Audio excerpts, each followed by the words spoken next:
When the most powerful man in America warned Google and Microsoft, the world thought it was just politics, a talk about visas, jobs, and foreign workers. But what if it wasn't? What if behind those words was something deeper, a quiet fear not of immigrants, but of intelligence? For decades, America ruled the world of innovation. Silicon Valley was its crown jewel. Every new idea, every digital revolution was expected to begin and end on American soil. But then something changed. From Chennai to Hyderabad, from Delhi to Bengaluru, new minds began to rise, and they didn't stop at writing code. They started running the companies that once defined American greatness. Sundar Pichai, Satya Nadella, Arvind Krishna, Shantanu Narayan. These names weren't meant to rule Silicon Valley, but they do.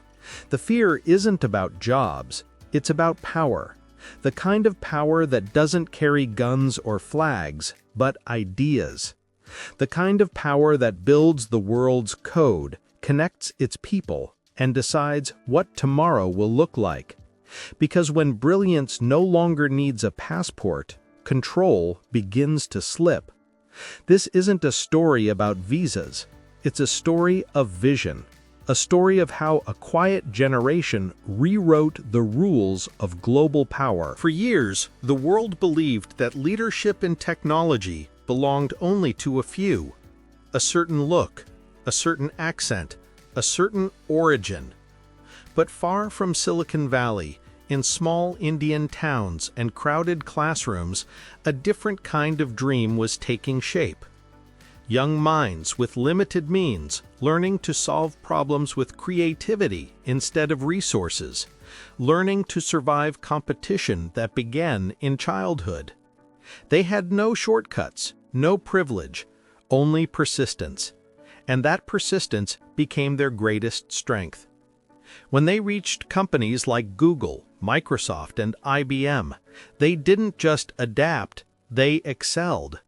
They weren't there to take jobs, they were there to redefine what leadership means. Sundar Pichai, who grew up in a two-room home, Satya Nadella, who studied through the nights. Their success wasn't inherited, it was earned. They proved that brilliance can rise from anywhere, that intellect has no nationality. The outsiders were no longer outside. They had become the heartbeat of the digital revolution. For decades, America believed it owned the future. Its companies ruled technology, its people led innovation, and its flag flew over the digital world. But quietly, the balance began to shift, not through politics or wars, but through intellect. When Indian-origin leaders began guiding the world's biggest tech firms, the definition of power changed. It was no longer about where you were born, but what you could build. Trump's warnings were never just about jobs. They were signs of discomfort, a reaction to losing monopoly over innovation. Because for the first time, the faces shaping the future of artificial intelligence, cybersecurity, and cloud computing were not American-born. They were engineers from India, now CEOs of empires once thought untouchable. This was not a takeover. It was evolution, a global shift of power from geography to genius. And in that shift, a new truth emerged. The mind has no borders. The world was no longer led by one nation. It was being led by those who could imagine beyond it. They didn't arrive with noise or slogans. No grand speeches, no declarations of power. They simply changed the way the world worked. Sundar Pichai didn't shout, he listened. Satya Nadella didn't compete, he collaborated. Their revolution wasn't loud, it was quiet. But it was unstoppable. Under their leadership, tech giants became more human. Empathy replaced ego. Vision replaced vanity. Instead of dominating markets, they connected the world. Instead of fighting for profit, they fought for possibility. This was leadership born from struggle, forged in classrooms without air conditioning, perfected in cultures that taught patience before pride. They brought that mindset to global boardrooms and changed everything. The silent revolution wasn't in the code, it was in the character. And while the world was busy debating politics, a new kind of power quietly took control.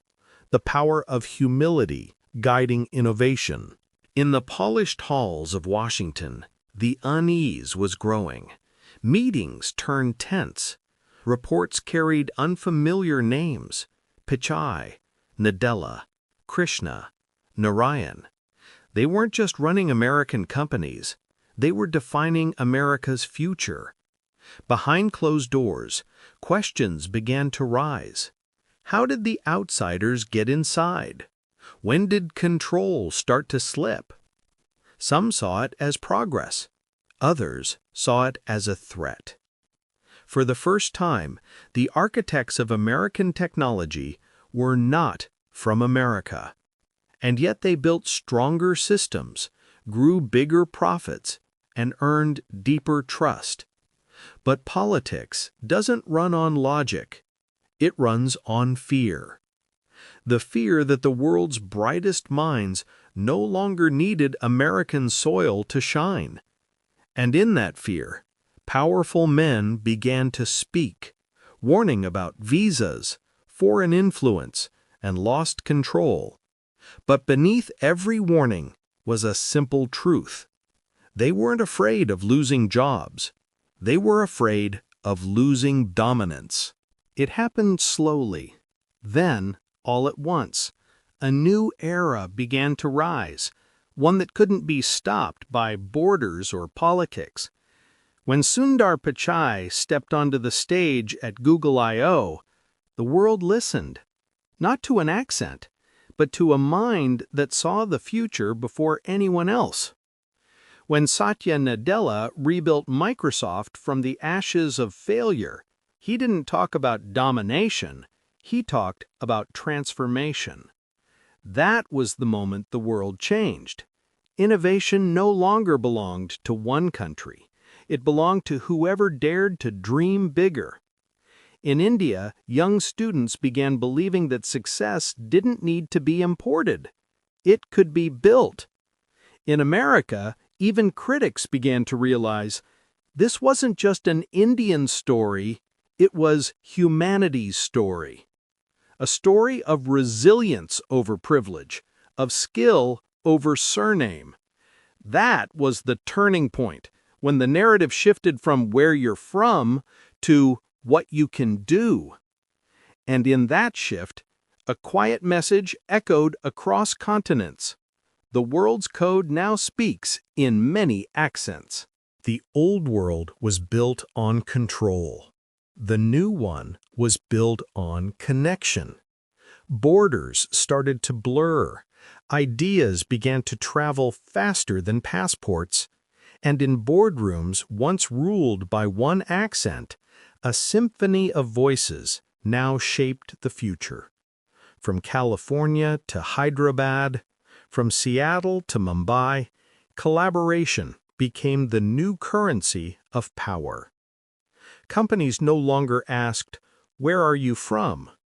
They asked, "What can you solve?" Indian leaders brought a philosophy that transformed corporate culture itself. Less competition, more compassion. Less fear, more curiosity. Under them, technology stopped being a weapon and became a bridge. This was the new order where intelligence, empathy, and diversity stood higher than ego. The world was no longer divided by geography, but united by genius. And the nations that once fought for dominance were now learning to share destiny. But every revolution meets resistance. Not everyone was ready for change. In quiet offices and political chambers, whispers turned into warnings. How much influence is too much? Who really controls our technology now? The old guard felt the ground shifting beneath them. They had built the system, but they no longer understood it. They tried to bring back old rules, stricter policies, tighter borders, louder speeches. But it was too late, because technology doesn't wait for permission, and talent doesn't stop at a line on a map. The resistance came not from logic, but from fear. Fear of becoming irrelevant in a world moving too fast to follow. Yet every attempt to slow progress only made it stronger. For each wall they built, 1,000 minds found a way through. This was not rebellion, it was evolution refusing to be silenced. Then came a realization. Quiet at first, but powerful enough to change everything.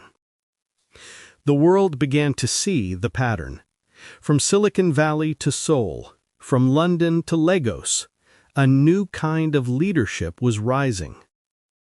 Built not on power, but on purpose.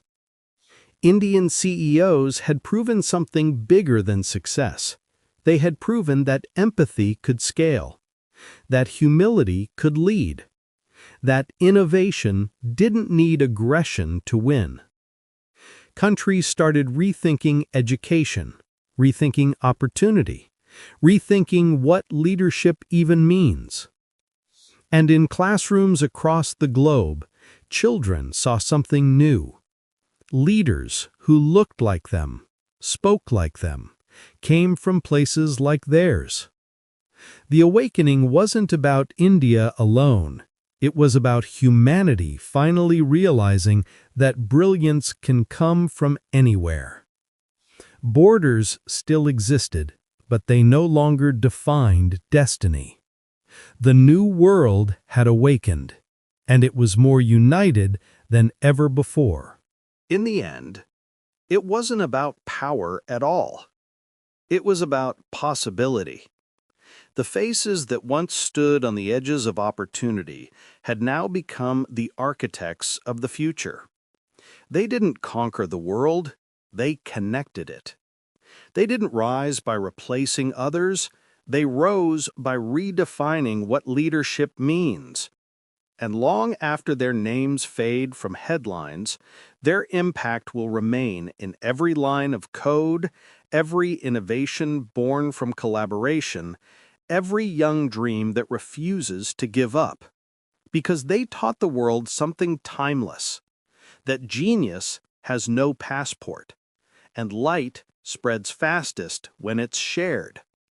Maybe one day, when another generation takes the stage, they'll look back and realize the true legacy of this era was not dominance, but unity. And in that unity, the world found its next revolution. A revolution not of machines, but of minds.